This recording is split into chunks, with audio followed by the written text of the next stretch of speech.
¿Qué le deja o qué le dejó Carlos Queiroz a la Selección Colombia? Eduardo, muy buenos días. Pues, ¿qué podemos decir que le deja a Carlos Queiroz a la selección? Hasta los dos partidos que terminaron generando su salida, uno podía hablar de una solidez y una seguridad defensiva. Recordemos que, por ejemplo, en la Copa América de Brasil, el equipo, aunque quedó eliminado en cuartos de final, no perdió, y no solo no perdió, sino no recibió goles. Pero todo ese legado se desbarató en dos partidos, que fueron los partidos contra Uruguay y Ecuador, que terminaron acelerando su salida. Entonces uno no podría hablar de que eso quedó como una herencia. Quedaron unos jugadores en el radar de la selección que debutaron con él y que muy seguramente van a tener minutos con el entrenador que venga. Hablamos, por ejemplo, de Steven Alzate, hablamos, por ejemplo, de Jairo Moreno, que era una de sus piezas fundamentales en su esquema, y no pudo contar con él en el comienzo de la eliminatoria porque Jairo estaba con unos problemas musculares. Otros que, si bien no jugaron tanto con Queiroz, pero por lo menos recibieron la oportunidad de jugar algunos minutos en selección, como Luis Sinisterra y Rafael Santos Borré. Yo creo que es por ahí lo que quedó.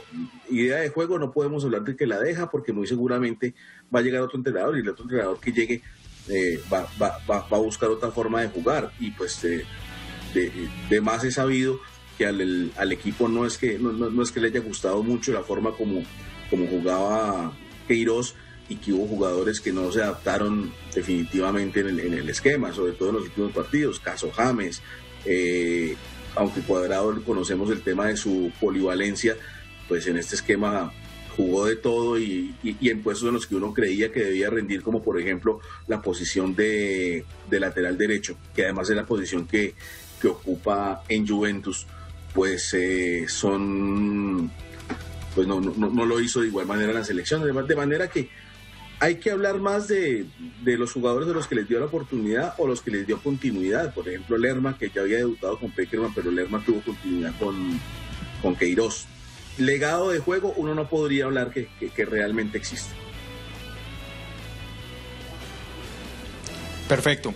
José Orlando, de pronto algunos dicen que es injusta la salida, otros en mayor cantidad que se debería ir de la selección. Uno mirando el panorama, mirando los resultados, perdió 4 juegos de 18 que disputó. Obviamente, 10 de ellos fueron amistosos, pero hablando de juegos oficiales, que fueron Copa América Brasil 2019 y eliminatoria a Qatar 2022, perdió tan solo 2 juegos. ¿Era el momento de que se fuera Carlos Queiroz de la selección?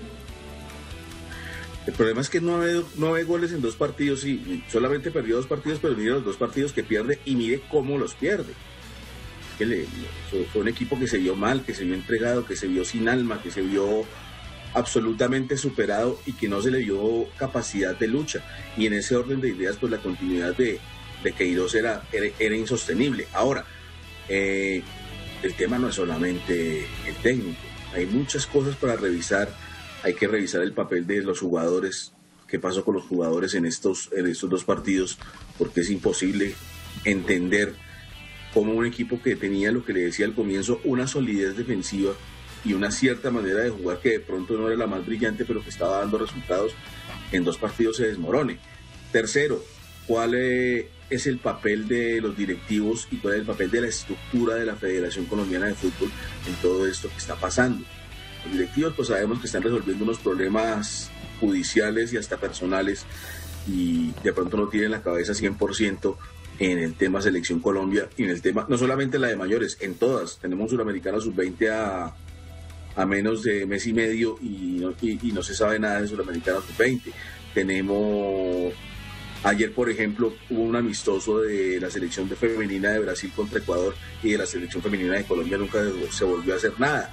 Entonces, todos esos temas hay que revisarlos, la estructura de la Federación Colombiana de Fútbol, cómo se está trabajando, tanto en mayores como en menores, cómo se va a volver a articular un proceso que funcionó muy bien en la década pasada, y que todavía mantenemos parte de la base de esa selección con los jugadores que venían de los procesos juveniles, básicamente lo que trabajó Eduardo Lara. Todavía estamos hablando de lo que se mencionaba en ese momento de los hijos de Lara, entre comillas, que eran, todavía está en la selección Falcao, toda esa selección James, todavía está en la selección Arias, todavía está en la selección Murillo, Duván Zapata, Muriel, todo eso se hizo de un proceso de selecciones juveniles que hoy no está. Dígame, de las últimas selecciones juveniles, pues han llegado algunos por obligación, pero que sea un proceso armonizado para llevarlos hasta esa instancia, ese proceso no existe. Entonces hay que revisar toda esa estructura de la Federación Colombiana de Fútbol. ¿Cuál es la figura del director deportivo?